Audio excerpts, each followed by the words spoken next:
everybody's like, how do you run a business? I'm like, just answer the phone. Literally. Start there. You just eliminated over half of your competition simply by answering the phone. Yes.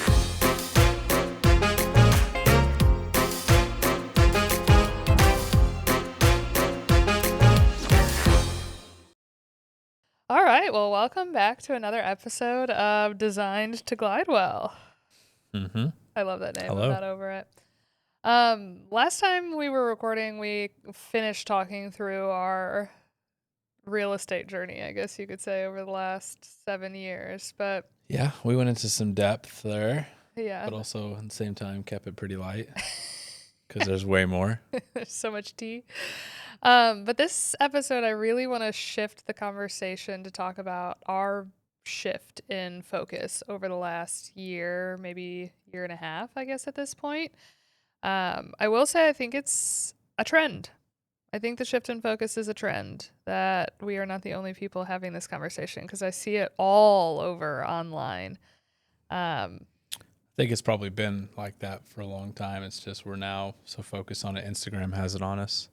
Yeah, maybe. It just seems like a lot of the Airbnb / real estate in general investors that were all real estate now are either having the conversation of real estate versus buying businesses, or shifting completely into buying businesses. And so even yesterday, I saw 3 videos that were all of people that primarily were real estate that are now having this same conversation. And so,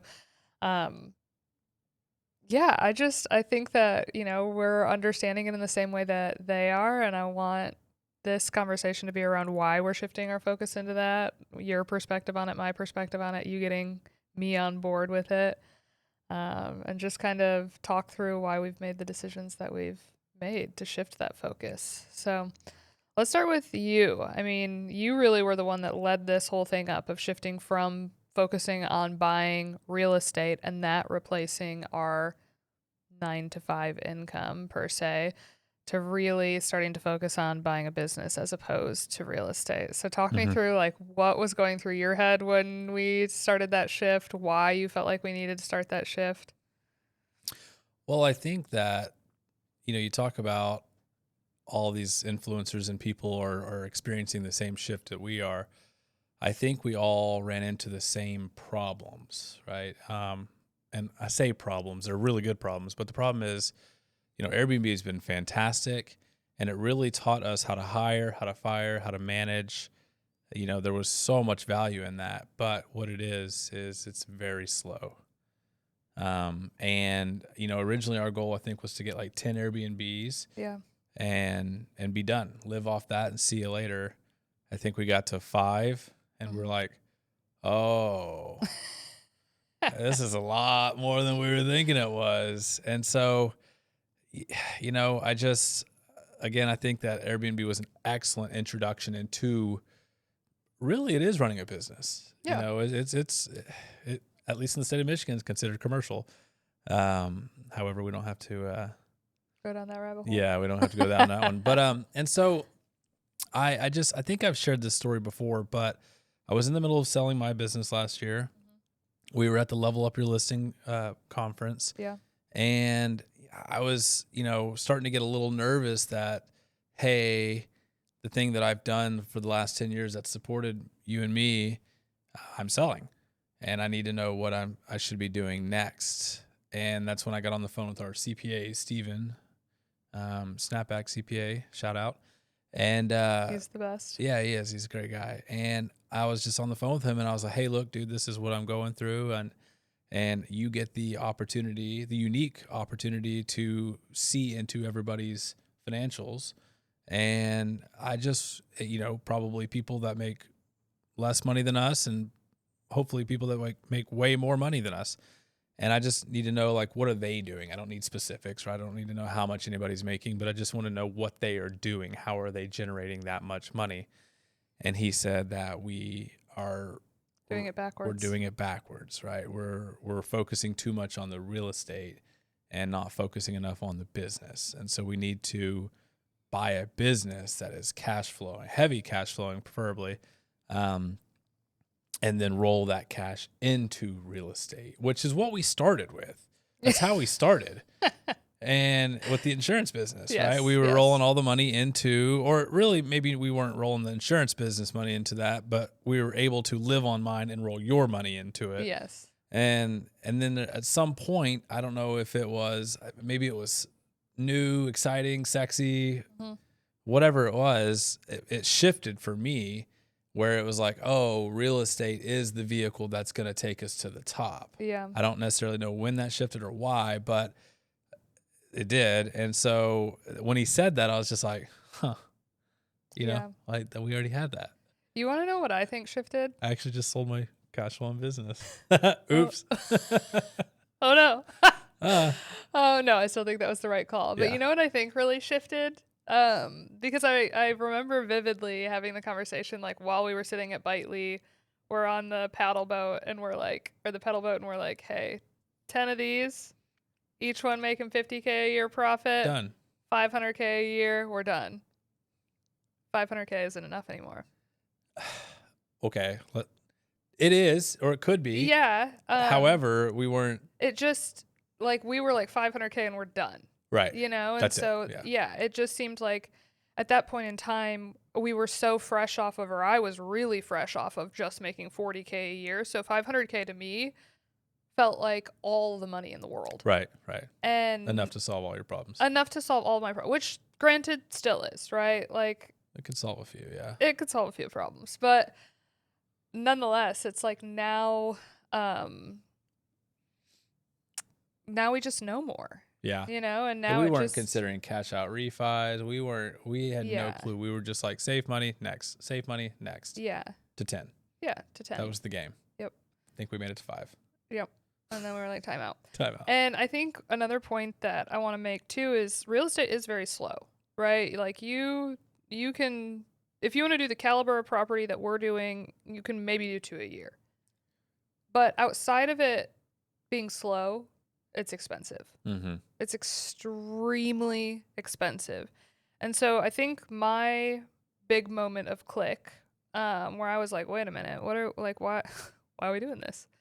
Is when you joined that mentorship and we started actually looking at running an analysis on how much businesses were cash flowing. Right. And everybody's like, when we first got Already cash yes, flowing. yes, everybody in the real estate space was like, equity's the game, equity's the game, equity's the game. But the reality is it's like, okay, if you are leveraging equity, then you're over leveraged on every single property that you've got. If there's a downturn in the market, now you've got this huge expense because you only own 20% of every building that you're in. If you're lucky. If you're lucky and you've poured 100% of that equity, either you've spent it on living expenses if you actually want cash flow in your pocket that you can spend on your lifestyle, or 2, you've rolled it into more real estate. So being equity rich doesn't really change your lifestyle unless you've got something that is allowing you to be being cash equity rich at the very end makes sense. Great. I don't need that right now. Like No. Again, you can cash out refi, but then you're arguably over leveraging.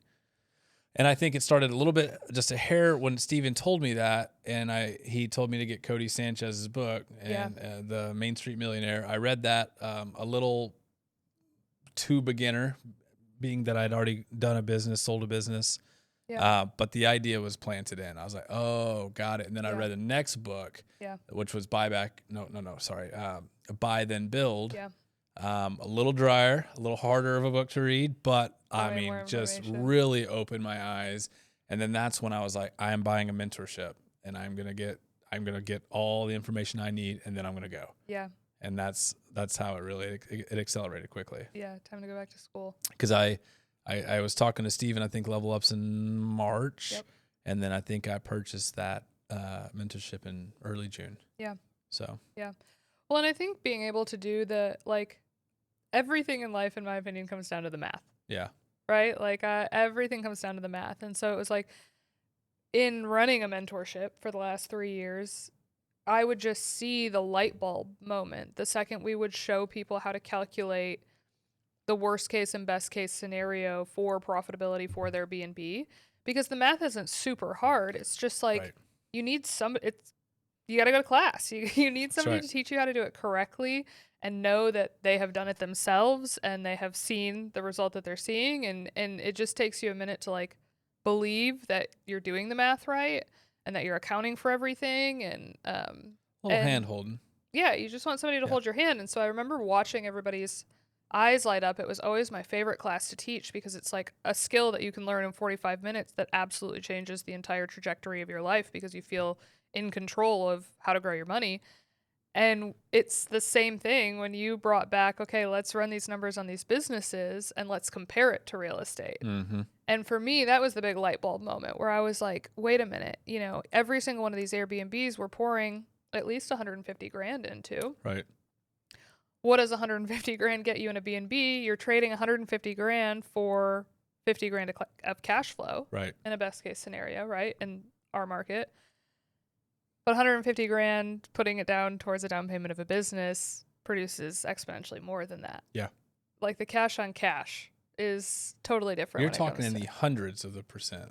Yeah. Not 100 of the percent, but hundreds of percent. Yeah. In real estate, you're versus- looking at a 20% cash on cash. which is really, really good. Yeah. You know, yeah, when I was running some numbers the other day and saw a business that I was looking at was 332% cash on cash. Yeah. And again, Yeah. that can get even greater, assuming you Depending do on- some sort of seller finance. You know, it's just, it's exciting. It's very exciting. It took me a minute to get you on board. I think where I made a mistake was I read the 2 books without you. Well, I had the conversation with Steven without you. I read the 2 books without you, and I took the mentorship without you. So it was like I was sold clearly. Yeah. And then I had to turn around and put my salesman britches on and go, hey, we're doing it wrong. Scratch everything we've ever done. Yeah. And trust me on this, because I've read 2 books and have taken a mentorship. So trust me, let's start over. Yeah. But now that I've gotten you on board, it's like, no, look, these businesses, it's not like you talk about pouring 150 in to make 50. Again, that's all projected, right? Yeah. That doesn't take into account any external factors, any floods. Yeah, you're not buying an existing running, right. has been proven to work Right. B&B. Yeah, this is You're making like, assumptions. You're making complete assumptions. So when you think about even lending, when you're going through the lending process on real estate versus buying a business, lending, they're like, all right, I'll give you 300, 400, whatever that number is based on your credit, based on your what you have in the bank, based on a couple of different things, right? But they're only going to give you this much money. Yeah. That was a pretty eye-opening experience when we went through pre-qual on business lending, and they're like, Yeah. we'll give you 6.7 million. I'm like, Oh yeah, you were like, I hope that they give me 1.5 million. I had no clue, right? But it's like that to me right there shows how a bank looks at risk. Yeah. And a bank doesn't necessarily like real estate, right? Yeah. Or they consider it maybe a little bit more risky High risk. versus an already established cash flowing business. Yes. Where day one you walk into it, you change nothing and you're making hundreds of thousands of dollars. That's the exciting thing. Like, and I want to we can talk about it in a minute, but I want to talk about like the anxiety I get or have gotten in the past thinking about day one or day 30, 60, 90 when you're buying a business. And it's like, you don't necessarily have to change anything. Right. Like if they're cash flowing and business is running smoothly, right? You can just hop in. Leave it alone. Leave it alone. Yeah, don't fix it if it ain't broken. That's right. Yeah. Well, and I think too, part of my pushback as well is like, I didn't fully understand the benefit of buying versus building a business because obviously that's the way that we've gone every time. Mm-hmm. And thankfully, like being active on social media has allowed us to step into several businesses and get clients right away and not have like a season of famine and have to like build this huge reputation because it's always just been an underlying thing of like people are watching what we do. But it was just such a mindset shift for me to be like, especially in this season of starting over with Studio Host and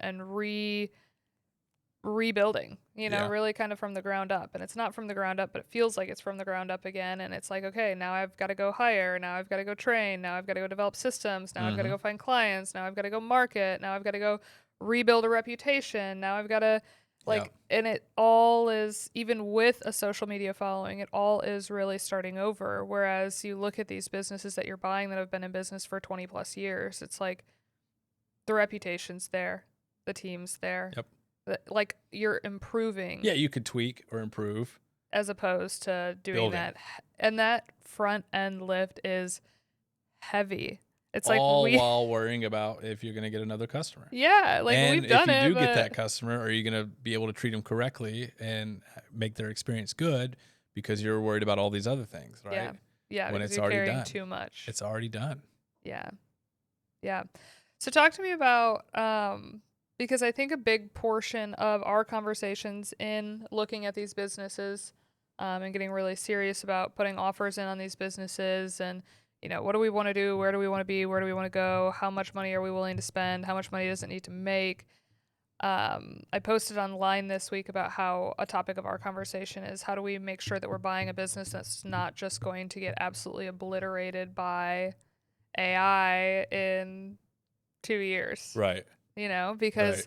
when you started your mentorship a year ago, it was like everyone was like accounting firms, accounting firms, accounting firms, accounting firms. Like And they that's, still are. It's still hot. yeah. But it feels like to me there are like that conversation is shifting a little bit because of AI. Seems to be going more towards service based. Yeah. Yeah. So what's going through your head when you're looking at these? Like, what are you saying yes and no to? Well, there's no denying that AI is going to change everything, right? I'm not ignorant to that fact. However, there's research and studies suggesting where AI is going to really take over versus it's going to take a while. It's going to lag. Yeah. So, I mean, Elon's saying today that like by X amount of time, there are going to be no jobs, right? So I don't know necessarily if we can avoid AI altogether. But I know that there's going to be a lag in a lot of different industries for a while.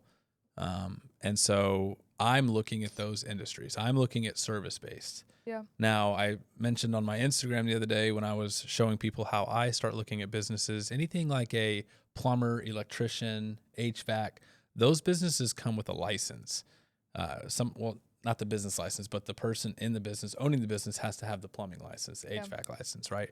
And I personally think that license is going to get crazy valuable. Yeah. He who holds the license, Yes. and so we got a bunch of 60s and 70-year-old people with that license retiring, not training the next round. Yeah. They're just a one-man show or a couple-man show, and they're dipping. Like the electrician we talked to I at was going to say, how do we know? It's because we hire them. we hire them, and I ask them every single question. I am Yeah. so obsessed with it. Yeah, you're like, hey, I need you to quote this job, but also I need an hour of your time to pick your brain. And then I also like, if you're getting tired and don't want to do it, fantastic. Don't need you to. I just need your license. So I need you to have a piece of this business and ownership in this business. Yeah. So service based is obviously something that I would be very interested in. However, with the SBA guidelines, I believe that the person with the license has to have an X amount of ownership in the business. So you've got a business partner automatically, but it is a moat, right? That license is a moat, and that's attractive.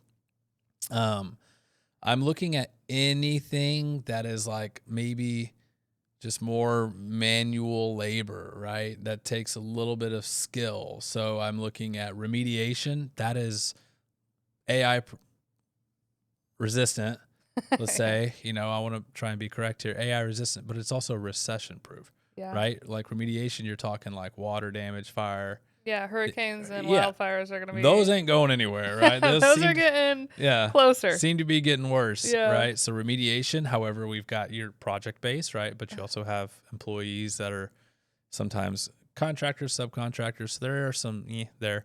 And then I'm also currently looking at a street sweeping business, right? Yeah. Street sweeping, typically you get like counties or cities and they have contracts to the government, whether it be local or federal, and they have to spend that money on these things. Yeah.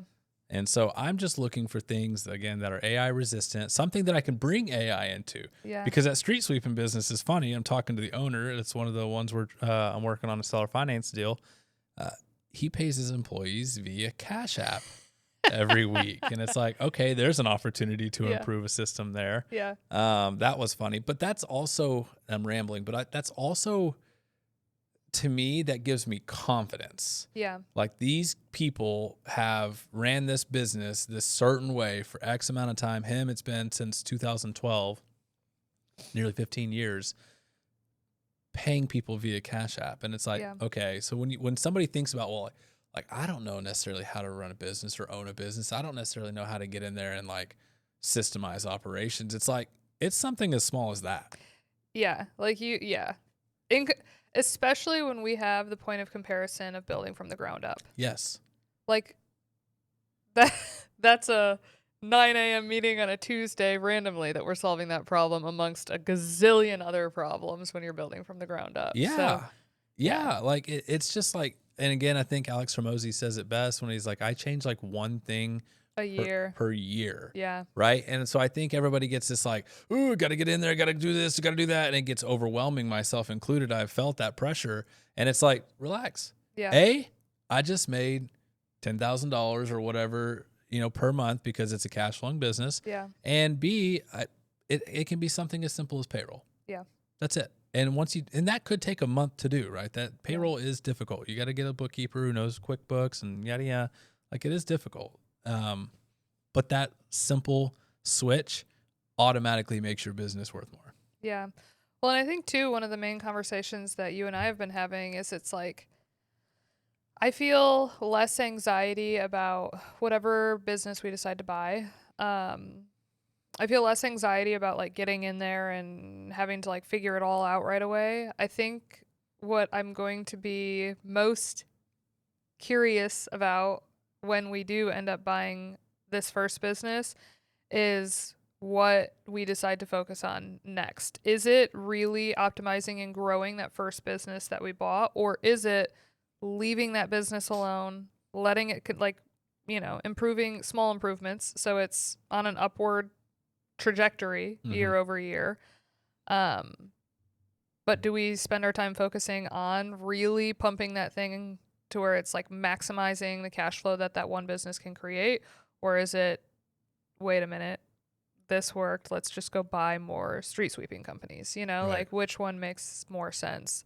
So for me, it's like much less about, the nitty gritty of the operations and how to improve it, or do we need to like replace employees or whatever else. It's, where do we spend our time after? What are we experts at? I think it's just one of those things we're going to have to solve when we get there. Yeah. We'll cross that bridge when we get there. Yeah. Yeah. For me, the street sweeping business is exponentially more attractive than the remediation companies that we've been looking at. Mostly because I think, anyone who has built a business in the Airbnb space, it's like a joke amongst all of us where we're like, we built the most complicated business possible first. And again, I think that's why it's so exciting to me to talk about this, because I agree with that. Yeah, like Airbnb is complicated. It is tough. Yes. But that's good. If you're successful at that, I think you can be successful at any business. Business. Because there are so many moving parts when it comes to running and operating Airbnbs, especially if you've got Airbnbs like we do in vastly different markets where you don't have consolidated operations. Yeah. Another error. Yeah. Add it to the list. And so, yeah, I think that the remediation company is so similar to what we do with Airbnbs because it is project management. It is like, it's what we do now. Right. But for a different problem. Right. Right. And that gives me a little bit of anxiety because there's so much room for error and there's so much unknown when you walk into renovations in any capacity. It's like you don't really know what you're getting into until you're in it. And then it's delivering bad news after bad news after bad news after I need more money, I need more time, I need. And then you get all done and then the client's like, hey, this sucks, this needs to be redone, I wish this looked different. That, it's like there's just on every single corner, nobody leaves a major renovation of any kind stoked. Like contractor might. Maybe the contractor, but maybe not. Everyone's exhausted at the end of it. They really are. Everyone is exhausted. They're like happy to have an Airbnb up and running, but they're like, oh, that was more expensive, took longer. Yeah. It's still not absolutely perfect. There were things that we wish we could have done, but we couldn't because the budget went to this that we didn't want, it's a whole thing where by the end of it, you're like, glad that's over.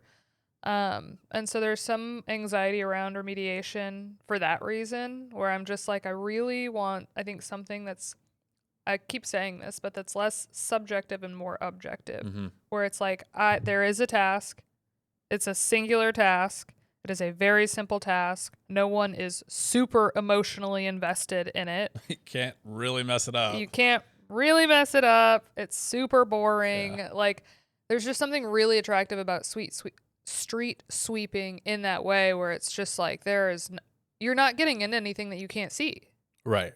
And like Oh, yeah. maybe I'm being overly optimistic. Like I don't know a whole Sure, they've lot got their about. problems, but Yes, there will be other problems, but it seems so much simpler than home renovations in any capacity. And so uh another point I want to make on this too is just the power of social media in general and like how we yeah. got connected with this owner. Yeah.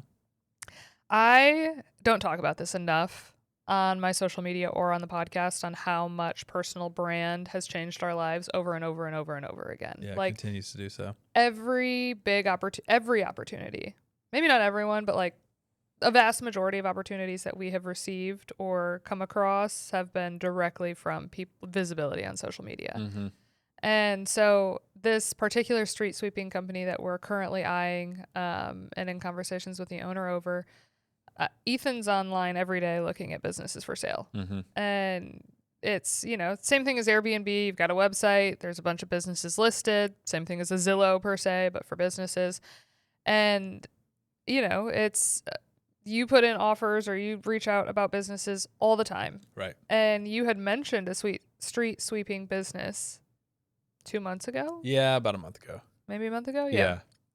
So I even reached out, but never heard anything back. yeah. Like you tried to connect with this person. I remember you bringing it up and then like, never heard back. And so we're like, okay, whatever.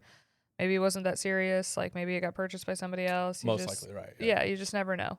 And I post one video on social media. Literally, I don't talk about buying businesses a whole lot right now anyway, because it really has been something that you've been leading, that I am late to the game on, that I am really starting to get on board with, understanding that we're just at that place. It's like when you were selling the insurance company, I was like, okay, this is something that's way like down the road for us. I need to focus on my thing right now. But I posted one video talking about how, and I didn't even talk about what type of business we were considering buying. Yeah. I said nothing other than we're considering buying a business and we want to focus on one that's not going to be impacted on by AI. And the whole video is about AI. And so I get a comment on that video, and the video didn't even do remarkable by any stretch of the imagination as far as performance online. Got super average views, average likes, a few comments. So one of the comments that we get is from somebody who has no profile picture. Their name is fake. Their name is fake. Their name was like King Tut or something. Like it was like not anything professional, no posts at all. And so I'm like, okay, this is a bot. Yeah. But they commented and they were like, hey, I'm selling a street sweeping business in DFW. And I'm like, okay, this is probably fake. Yeah, sure you are. So I didn't comment back. And then he messages me and he's like, hey, I'm selling a like, I would love to have a conversation with you and your husband about buying this company. And I was like, oh, okay, that's whatever. So again, I didn't reply, or I was like, sounds good. And he replied and he's like, what's your husband's email? Like he was like digging, you know? Yeah. And I was like, oh, like maybe this actually isn't a bot. Like maybe this is. Maybe King Tut is real. Who knew? And come to find out, like full circle moment, that he's the owner of the business that you reached out about a month ago. That never got back to me. That never got back to you. Probably got overwhelmed and said, never mind. Yeah. Because he's not using a broker. He's trying to do it himself, save some money. Yeah. Yeah. And so it's just one of those things where it's like I always try and look for green lights that feel very serendipitous. Yeah. But, you know, had I not made that one post on social media, like we probably would have never heard back about that. And who knows if we'll end up like actually moving forward with this business. It's an interesting one for sure. Interesting fella. Yeah. Yeah. But nonetheless, I'm like, text me nearly daily. I mean, and that's what's funny. You're like, I don't know about remediation, blah, blah. And I'm like, that's where my full focus is right now. And I'm like, hold on, dude, wait till I hear back on these two that I've got offers on before I even spend any time on that. Oops. But it's interesting because you got two, just like a house, and really, I guess maybe it's less popular with houses, but like you either use a broker or you don't. Mm-hmm. And there's pros and cons, and I'll talk a little bit about that and I'm sure it's the same again with real estate, but there's pros and cons on business where it's like if you don't use a broker, sure, you don't pay a broker fee. So that's nice. However, you're now fielding all the calls, all the requests for an NDAs, all the LOIs. You're really leading that conversation. Yeah. Which And you've got to like sort through all the tire kickers. oh all yeah, that. Yeah. which is I would imagine overwhelming. Yes. Especially when the business looks good, right? Like Yeah. if what they post it looks good, like you're gonna get a lot of inquiries. Like Yeah. it's people are looking for businesses, Yeah. and so that's on the seller side, but on the buyer side, it's a little more difficult as well because seller thinks their business is worth more than it actually Because is. they spent their Oh whole yeah, oh life yeah. So building this guess who is the thing. first one to say, "I don't think it's worth that"? Yeah. Yeah. Hi. And that's a pretty tricky situation to be in because you're either gonna get a okay, you're right, or they're upset, F right? off. And Yeah. you're gone. See it. You're like out of the list of people that could buy it, right? And so maybe he hears 5 or 6 other people say the same thing, and maybe he Yeah. starts coming around to it. Yeah. However, what I've found is sellers get a little weird when they find out that their business isn't worth what it's worth. I've Yeah. seen it over and over and over on these types of businesses, mostly blue collar, where it's like, oh, it's not worth it. I'll just shut it down.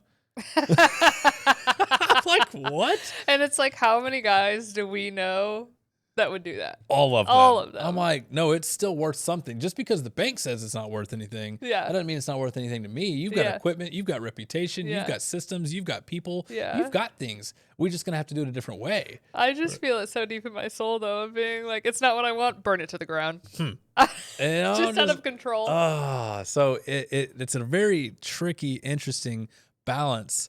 And thankfully, with what I've done in the past with insurance sales and sales specifically, I'm able to really, like, this guy has been an interesting fellow to talk to because I got him on the phone day one and we just had like a 45-minute conversation. He's from Texas. I'm from Texas. Of course, 2 different parts. So it's basically like I'm from New York and he's from California. Yeah. But because you're from Texas, you're brothers. But yeah, immediately we're good, right? At the end of the day, it's us versus them versus everybody else. But, it's interesting because you start asking questions. He's like, I don't know. Oh, yeah. You're like, well, what about this? He's like, oh, I just do it like this. And I'm like, wow, this guy, it literally, people think, myself included, think that this is such a crazy thing to do, buy a business and run a business when you got people like that doing just fine. Yeah. Just fine. So Yeah, it's not that serious. there's an opportunity there for both, but for the buyer to win in the sense that, like, hey, I'm probably not going to be able to get traditional financing based on your situation of paying employees via Cash App, Yes. right? However, that doesn't mean it's not worth anything. Yeah. It's still worth Yeah. money. Yeah. And I want to give you that money. However, we're just going to have to take it. You be the bank. Instead of bringing a bank in, you be the bank. And I think if people understood that a little bit more, like, hey, it's okay. I'll give you 5% interest instead of the bank, or 10, whatever that number looks like, right? And so that's like not using a broker. And then on the broker side, it's everything opposite of what I just said. The broker is the one who has to break the bad news. Yeah. Hey, this isn't necessarily worth that.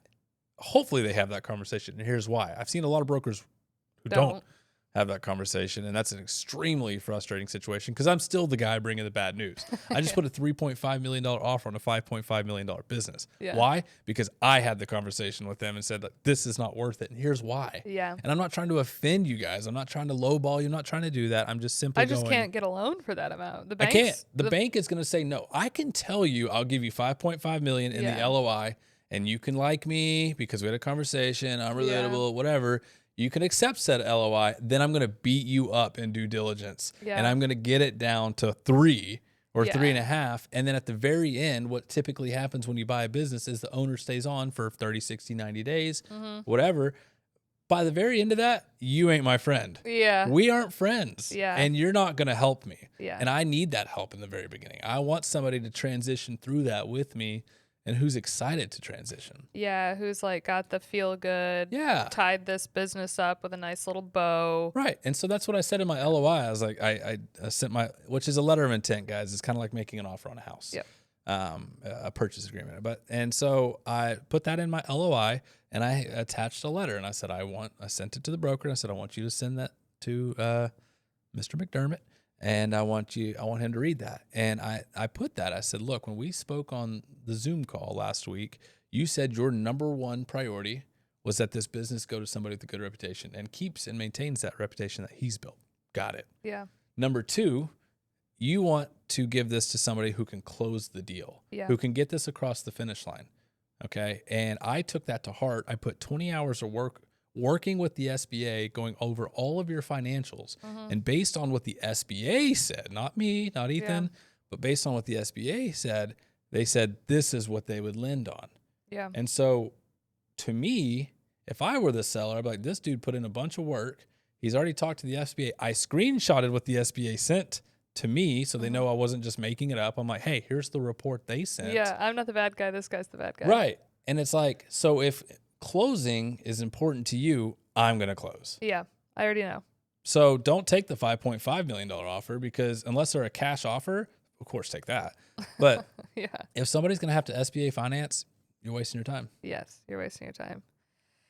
Yeah, it's a lot of work. It's I mean, a lot of work. It's a lot of work up front. But again, it's like And I don't think we've even experienced the half of it, because it's like once you get your LOI accepted is when the work actually starts. Yeah, it is a lot of work. But again, it's like you've got to decide what work you want to do. It's like you're either going to hit the ground running and start taking clients with something that has absolutely no reputation, that you're not buying, that has no systems, and you're going to spend your time building that, or you're going to spend your time vetting businesses that already have it. It's like the time's going to pass anyway. You've just got to decide where you want to allocate it. So that's right. I want to allocate it to $1 million a year. Yeah, I would like, Profit. Yeah, and I think too, it's like,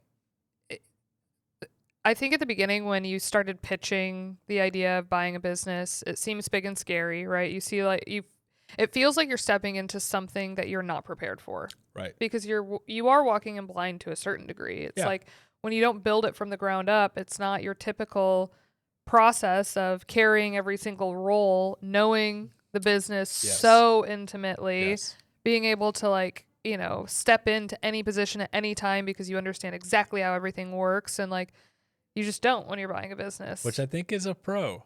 Now on the when other when you start looking at it. Yes. Go ahead. Sorry. Well, and I think too, it's just like for me, I had to have a shift of mindset that I did not need to know everything. We do not need to know everything. We just have to be confident that we want to lead. Yeah. And if we're confident that we want to lead, then the rest is figure outable. Yep. And so I think that that's one of those things that you and I we've been leading our own businesses for several years now. We know we want to be in that role. We are unemployable. I'm not going to work under someone. I'm not going to do well in that role. Right. And so if I want the role that I want and I don't want to have to build every single business from the ground up, you've got to buy it. Like it really is your only option. That's right. I think another conversation that I would love to dive into here a little bit is why, like when we talk about AI specifically, and not how it's impacting the businesses that we're looking at, but how AI is going to impact the work economy in general. It's like you hear Elon Musk saying, hey, we're going to live in a time that nobody's going to have a job. It's like, everything's going to be done by robots and we're going to be, I don't know. I don't know. Like questioning our morality or something. Our existence. But there's time between now and then, right? Like in that amount of time is uncertain. None of us know how long it's going to be before where we're at now and where Elon's talking about. And so in that time, there's going to be, and we're already seeing this, there's going to be mass layoffs. Mm-hmm. The back end of people's businesses is going to get more efficient and need less people. Right. And so when I think about playing that out all the way to getting to the point where maybe we don't need work, or maybe we do, but there's very few people who are super successful. The people who are going to be super successful are the people who have the brand, have the business, run the thing, and have automated the rest. Mm-hmm. And it's like a conversation that nobody wants to have because everyone's like, oh, prioritize humans. But like, as a business owner, if I have the option of using AI to do it faster, more efficient, and free versus using a human, I'm using AI every single time. Well, even if you don't want to, your competitors are. It's one of Yeah, them weird situations and where like then you you have expect to my customer to like pay me more because I've got a human. because Like I've got a human who's less efficient. pay me more when nobody has any money because nobody's working. Yeah, like that's not going to be what is Right. going to happen. Right. It's like, Unfortunately, right. yeah, absolutely. Every single case scenario, when it comes down to it, when businesses have to make decisions, they are going to want to be the most consistent, the fastest, the most efficient, and have the leanest operational costs. Yeah. That is going to be the decision every single time. Right. And so as we start seeing that shift, it's like, we're interested in buying businesses because we are entrepreneurs. We love running businesses. Like that, it's regardless of the state of AI, we would probably end up on this path, Right. right? But for everybody else listening to this who is sitting at a 9 to 5 and thinking that like, is it a matter of time before I lose my job? Am I replaceable? Is this something that AI or a robot could do? And your answer is like, yeah, probably, Mm-hmm. you've got to start considering developing a personal brand and buying a business Yeah. because Or a skill. that's going to be the way that you curb it. It's Right. like before you don't have your 9 to 5, while you're still in your 9 to 5 position, figure out a skill that you like have, that you want to grow, that you want to talk about, that you want to be known for, that you want to be the person that people go to for that thing. Because if you don't have that, employee positions are going to dramatically go down Yeah. over the next few years. Yeah. Yeah. And with more and more people losing their jobs, what even is available is going to be highly competitive. Yeah. And so if you have no skill, I mean, I don't know what's going to happen. It's like as we grow our business, we're not thinking, hey, who do I find who can do this? It's like, hey, is there an AI software that can do this? And if not, is there a person who can develop an AI solution for this that then control until it doesn't need controlling anymore? And then we'll have that person working on a new software. Yeah. It's like, okay, maybe the option is for people to become experts at AI and implementing those systems, but that job is probably short-lived as well. I would assume so, yeah.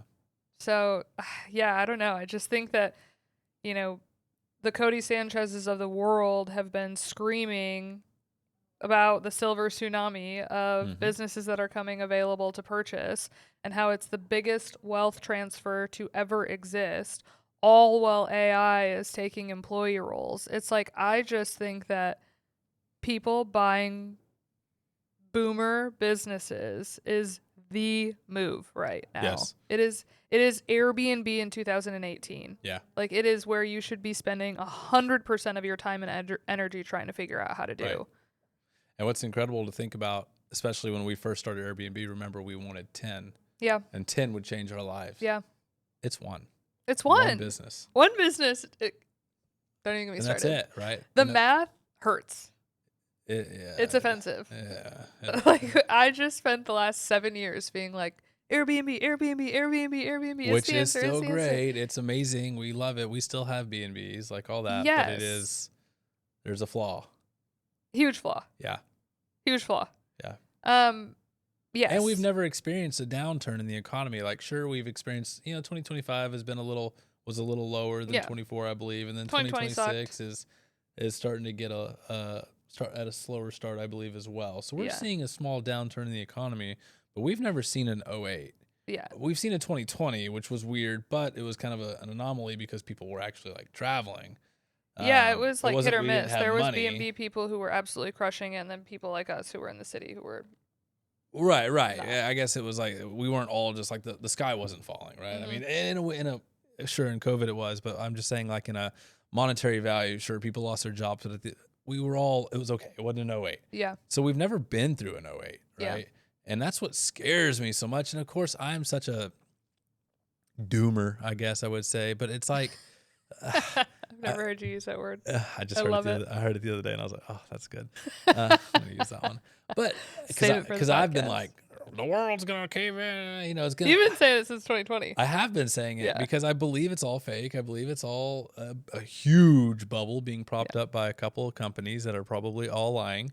And so it's just like, that's what had always scared me about over leverage in real estate. I listen to Rod Khleif like religiously on what he talks about. And he's like, I owned 1,000 houses in Denver, and then '08 happened. I own 0 houses in Denver. Oh, can you imagine that fall? Can you imagine, right? And Yeah. so, granted, I just don't understand how the people that do have 10 that are over leveraged by cash out refi to get to the next one, you know, and maybe your profit on each property is $1,000 a month, but again, we haven't seen an '08, and it's like, okay, so let's say travel dries up. Let's say everybody loses their job because of AI. Who's going to have the money to travel? Travel dries up, and then of course everybody loses their job. Then the value of your house goes Plummets, down, yeah. right? Significantly. Now all of a Yeah. sudden you owe more than it's worth.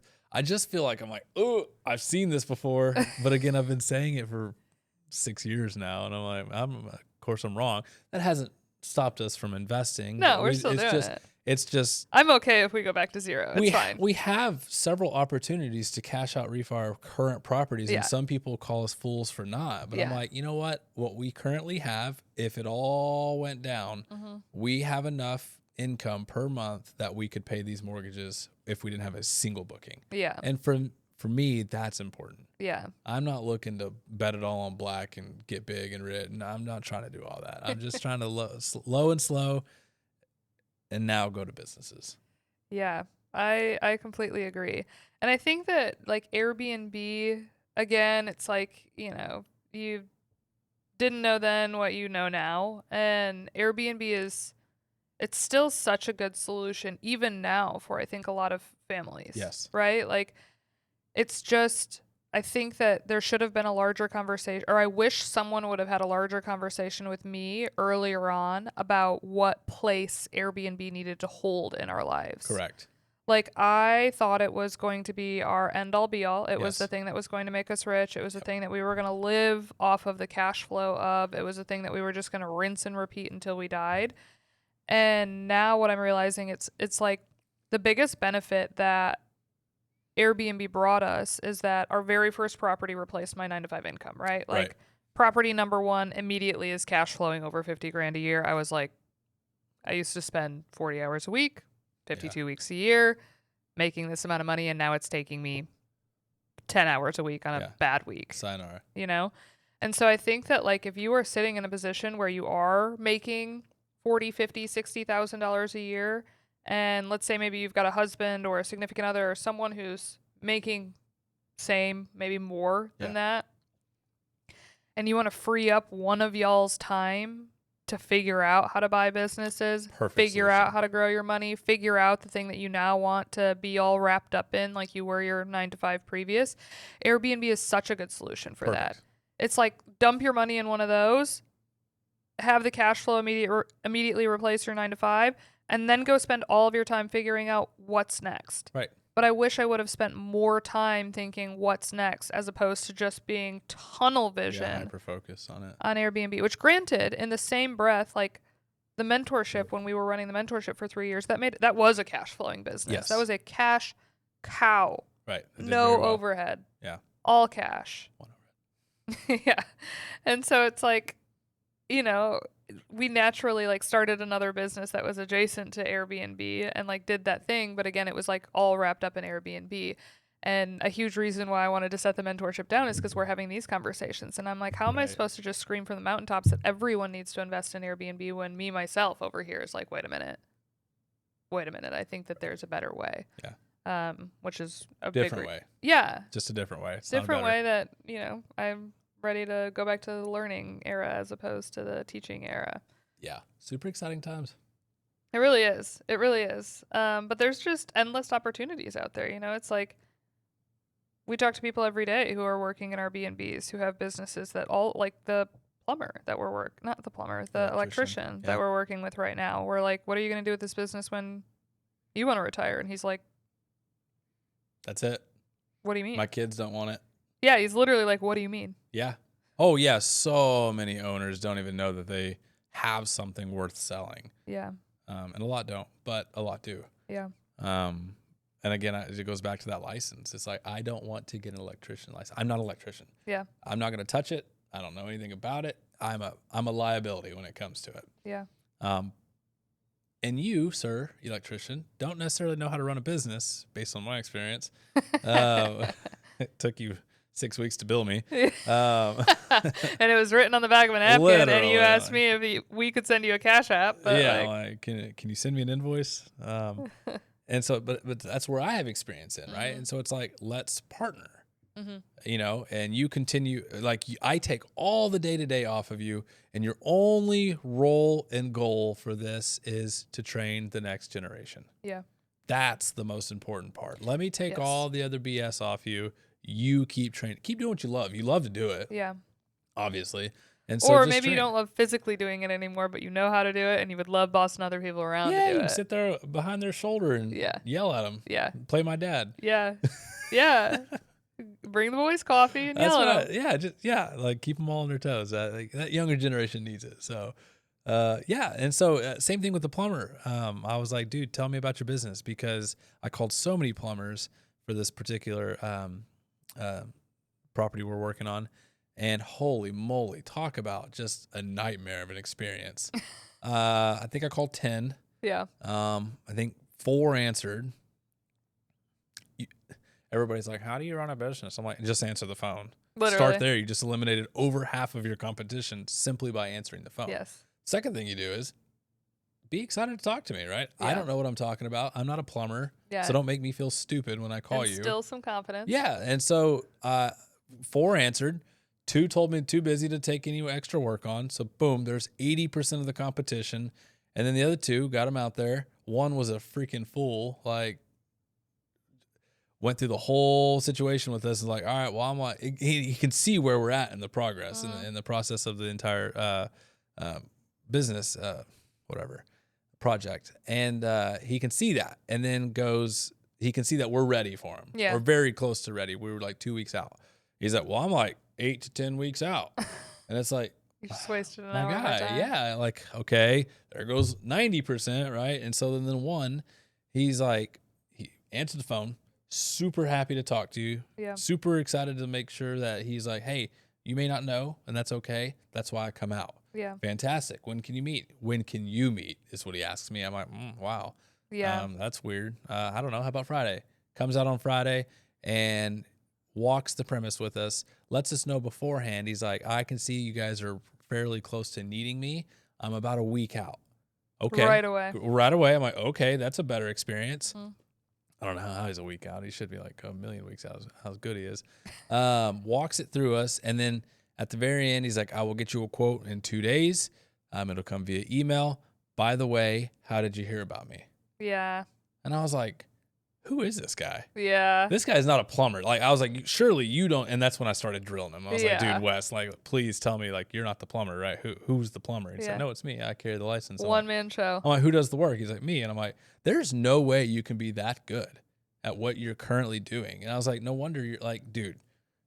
And I just gave it to him on the phone, like, the next time I talked to him. Yeah, you're like, hopefully I'm not overstepping my bounds here, but I'm gonna let you know. But hopefully I am, actually. Yeah. Like, dude, Yeah. I'm just thinking about the future, and it's like, we are not training the next generation for these jobs, whether they don't want them, whether it's not sexy, whatever the reason is. We don't have any plumbers. We don't have any electricians. And so it's like, I feel almost an obligation on something that I don't know anything about, plumbing, to like continue that. And so it's my job to talk to these people. It's not my job, but it's something that I'm passionate about, to talk to these people and say, like, look, have you thought about the future? What happens when Wes can't walk anymore? Like the electrician, he can barely walk. Yeah. You know, it's like, what, like, there's going to come a time you can't walk or you can't get on your knees or whatever. Like, well, then what? Yeah. Right. And like, when you start asking these questions, that gets them to thinking. It's like, oh, okay, I either need to hire, because they're going to come up with every excuse on why they haven't hired, or they have and it didn't work out. We all have those same excuses. But it's like, look, at the very end, let's say you make it 10 more years, like you're only 40, you make it to 50. Do you have enough money to save up to last you until 80? Because if you just a one-man show, you're done. Like, you can't sell it. Yeah, you can't physically. But if you can sit down and build it out a little bit, A, you get out of the field faster so you can walk longer. But B, you have something to sell at the very end and pass on to the next generation. So Yeah. Yeah, I think it sounds like a lot of these guys that we've been talking to who are working on our job sites, they're just good old boys, you know? Like, they are not business. they're just plumbers. Yeah, they are not business owners. They are plumbers that are just like thankful for the next job, and they've been blue collar their entire life, and they just I don't know if it's a confidence thing or an education thing or All of it. they Maybe just they don't feel worthy or they don't deserve. everyone has the same answer. They're like, Right. yeah, I'm just gonna shut it down. Like, what? I just hang the hat up and that's it. And I'm like, holy moly. Yeah, yeah, Also, it's how wild. difficult are these tests? Can't be Oh, that I'm about to difficult. go take my contracting test, my GC test, just to have it, just to Yeah, see. yeah. I mean, my dad keeps his builder's license up Yeah. all the time. Yeah. So Why not? yeah. Yeah, I think there will be a big shift. And I think that there will be more men who are looking for jobs in the trades as well, because I think as we get further and further into AI and a lot of these like cushy tech jobs or, Yeah. office jobs are going to go away. And I think it's going to leave time for there to be extreme competition in like right now, it's like, it's impossible to find a plumber, electrician, builder available because there's so Right. few of them and there's so much work. But I think that's going to flip flop where there's going to be a lot of them and Yeah. less work as time goes on because people will have less money, but more people will have tradesman jobs. And I just want to see craftsmanship come back. Yeah. Like, I want to see when you look at residential real estate or commercial real estate and you see something that is just like an absolute work of art, like you look at some of the churches in Europe, and that's like a Right. very extreme example, but it's like, I can't even get my guys to like drywall correctly. Correct. Yet you've got this like crazy intricate detail going on. And so I feel like I'm hoping that'll 800 come. years ago. Yeah. I'm We have hoping that today's that'll come technology. back. That like a lot of our stuff that takes our time up in the day that we don't love, AI will start doing. The back end of these businesses, even for these GCs. And so like when it comes to the trades get to focus on the craftsmanship of the trade itself. Boy, let's hope. It would 'Cause, be great. man, there's some bad work out there. Yeah, there is. Yeah. Jeez. Anything else that we missed on this conversation while we're here? I don't think so. I think maybe next time, because we're getting close to an hour, I think next time we could probably talk a little bit more about, like, okay, we're talking about buying a business and what does that even mean? Like, Yeah. where do you even start? How do you get started? Yeah. I think we could dive a little bit more into that. Building your buy box, maybe a mentorship or two, Yeah. kind of just figuring out how to take the next steps on doing that. Because It's a lot. like a property, right? Like trying to find a property that would be viable on Airbnb, you log into Zillow or whatever, you're immediately overwhelmed. It's the exact same thing on business buying. So you need to really have a plan, and not to say that plan doesn't, do this, because my plan from last June is a whole lot different than March of this year's plan, right? I'm realizing we can go bigger. We are deserving of bigger. Yeah. We are deserving of better. And then also it is kind of funny you talk about social media and what that really brings. I've just recently, just maybe 2 stories, not even videos, have started talking about buying a business in that process. And not only are a lot of people like, holy cow, this is so valuable, because everybody's screaming it right now, but nobody's actually talking about how to do it. That's why you take their mentorship. However, I'm giving that $10,000 value away for free. Sorry, guys. That's how it starts, though. Yeah. Like that's how you build trust with people. Right. Sorry, guys. I'm just going to, everything that I've learned, I'm just going to share it with you for free. Again, everybody's like, well, anyway, everybody's like, well, how are you going to, aren't you worried that somebody else is going to buy it? Like, there's so many businesses for sale. Like if you get on SMB right now, there's over 150,000 or something business for sale. Right. So anyway, next time, we're talking about social media. Not only are people saying like how incredible and helpful that is, but just this week, I've had so many people reach out and go, you looking for an investor? And that's like the highest compliment, because people are willing to hand you money. Yeah. Because they believe in you or the business, right? And then I also just got a text last night, a really good text, that a couple of guys that are inside the mentorship that I'm in have started a fund, and they're going for higher businesses. So if somebody's looking for a profit of like 200 all the way up to $1 million, they're not interested in partnering with those people, but it's the people $1 million plus, $1 million to $3 million. Yeah. And they only select a certain few people to do that based on, who you are, what your experience is. And I have my first interview with them next week. So that's super exciting, because they'll bring the capital. They bring, I think, 90% of the down payment capital. for some partnership, for some equity. But yeah, it's super exciting. So I'm like, I think social media is exciting. It is incredible what happens with it, because you don't know who's listening. The people that reached out this week and was like, hey dude, I've got money. Yeah. I've been looking to, do something with it. I'm like, wow, I've had like one conversation with you ever. Mm-hmm. And now I'm like being told here's 150, 200 grand. I'm just like, that's crazy. Yeah. I wouldn't do that. Yeah. But Like, or not that I wouldn't, but I'm like, wow, there is just a difference in people's understanding of investing in businesses versus real estate. yeah. There just is a difference. Oh yeah. Yeah. And both have their value, right? I think the real estate's still a fantastic buy and hold. That's what they've said for a million years, buy and Yeah. hold. And it's like, I don't know a single Airbnb operator who has bought and held. Like, I know a few. Well, Zoe and Reed. One. One. Okay. And they're ahead of everybody else. So Right. It's like, it's one of them things where it's like we're breaking the number one rule. Well, first one's location, location, location. The second one's buy and hold. And we're breaking both of them. both of them. Right. Right. So yeah, no, it's just super exciting. I think there's value in both, but I just think that for that person that is looking to replace their salary or their income on one side, I think this is a perfect opportunity. I still think Airbnb is a perfect opportunity to do that with. It is. I think it's like the person that I imagine it's most perfect for is the husband and wife duo, where the wife works a 9 to 5, making just enough to cover childcare. Daycare. Yeah. Yeah. They're making between 40 and 60K a year, and the husband has a high W-2. Right. And right. you just retire your wife, buy an Be done. Airbnb or two, Be done. let her run those Airbnbs, let her get that real estate professional status, get rid of your tax bill, replace her income, let her stay home. She gets that 50 grand back, and see ya. I think see that's ya. excellent. Yes. But if you feel like you are the person who can skip that chapter because, whether you have higher goals, higher ambitions, whatever it may be, I would heavily consider purchasing a business. Yeah. So all these boomers don't have their businesses that are dying. Think about it. I know we're almost out of time, but think about it. It's like I said the other day on social media, I was like, there's one of two things that's going to happen if these businesses don't get bought, right? Mm-hmm. One of two things are going to happen with this business. Let's just say it's going to go to Wall Street, right? Or it's going to close down. When it closes down, what happens? Goes away. It goes away, but also the business is going to inevitably go to Wall Street. Because they're going to come in with a different... Yeah. It's going to flow up. Yeah. Wall Street's going to see that there's a gap in the market in that place. And Correct. So it's going to happen. Or they'll buy a different business and suck up that bit.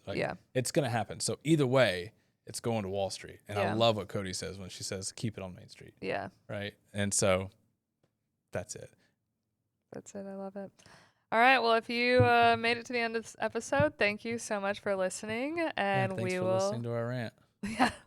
Thanks for listening to us shift once again in our entrepreneurial journey over here. But thank you guys so much, and we will catch you next time. Bye. Bye.